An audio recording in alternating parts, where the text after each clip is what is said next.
টুকরো টুকরো তৃণমূল। ২১শে জুলাইয়ের শহীদ স্মরণও এবার ভাগে ভাগে নানা জায়গায় ছড়িয়ে ছিটিয়ে। শহীদ নিয়েও টানাটানি ভাগাভাগি। কতটা স্মরণ আর কতটা রাজনীতি তা নিয়ে বিতর্ক ছিল, বিতর্ক থাকবেই। শুধু বিতর্ক নেই তৃণমূলের দুই শিবিরের মধ্যে শত্রুতা নিয়ে। যে গদ্দাররা ইডি বাঁচাতে, সিআইডি বাঁচাতে, সিবিআই বাঁচাতে চলে গেছে নিজেদের রক্ষা কবচ নিতে, তাদের জন্য আমি বলি ক্ষমা করুন, আপনাদের আর প্রয়োজন নেই। সমস্ত সম্মান নিয়ে আমি রাজ্যের প্রাক্তন মুখ্যমন্ত্রীর কাছে জানতে চাই, দিদি কেন এই তদন্ত কমিশনের রিপোর্ট আপনি প্রকাশ করলেন না? কাদের বাঁচাবার ছিল? একদা এক ঘর এক উঠোন, এক ২১শে জুলাইয়ের সতীর্থরা আজ একে অপরের শত্রু। বালিশ চাটা, কে আসল কে নকল লড়াইয়ে বাদ গেল না কিছুই।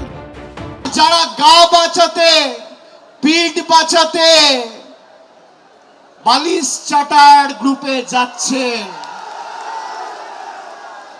এদেরকে তৃণমূল বলবেন না, বলবেন বালিশ চাটা।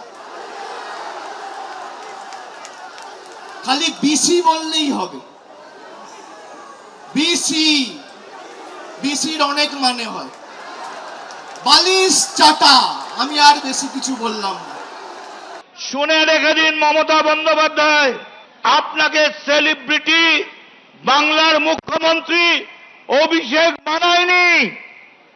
যারা বানিয়েছে এই হাজার হাজার লাখ লাখ তৃণমূল যুব কংগ্রেসের কর্মীরা। তৃণমূলের দুই শিবিরের আকচাকচির বাইরে বহুদিন বাদে তেড়ে ফুঁড়ে উঠে শহীদ স্মরণ করল কংগ্রেস। এক মঞ্চ, সব নেতা। এই মমতা ব্যানার্জি আজকে শহীদ দিবস পালন করার নাটক করছেন। এই মমতা ব্যানার্জির হাত ধরে এ বাংলায় বিজেপির অনুপ্রবেশ হয়েছে।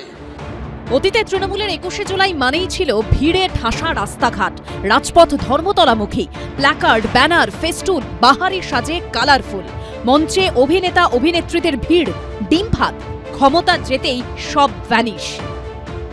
যে শিয়ালদা স্টেশনে ২১শে জুলাই এই সময় মানে একেবারে ভিড়ে গম করতো, একাধিক ক্যাম্প থাকতো, এখানে পুলিশের বিশাল অ্যারেঞ্জমেন্ট থাকতো। সেই পুলিশের অ্যারেঞ্জমেন্ট রয়েছে এখানে, দেখতে পাচ্ছ পুলিশের উচ্চপদস্থ আধিকারিক থেকে পুলিশের অ্যারেঞ্জমেন্ট সেটা রয়েছে। নেই শুধু হচ্ছে তৃণমূল কংগ্রেসের কর্মী সমর্থকেরা, নেই শুধু হচ্ছে তৃণমূল কংগ্রেসের কোনো ক্যাম্প। অন্যদিকে দিল্লির রাজঘাটে শহীদ দিবস পালন করলেন এনসিপিআই সাংসদরা। সব মিলিয়ে পরিবর্তনের বাংলায় এক অন্যরকম ২১শে জুলাই দেখল পশ্চিমবঙ্গবাসী। আশাবুল হোসেন, কৃষ্ণেন্দু অধিকারী ও সুকান্ত মুখোপাধ্যায়ের রিপোর্ট, এবিপি আনন্দ। এবিপি আনন্দ, এগিয়ে থাকে, এগিয়ে রাখে।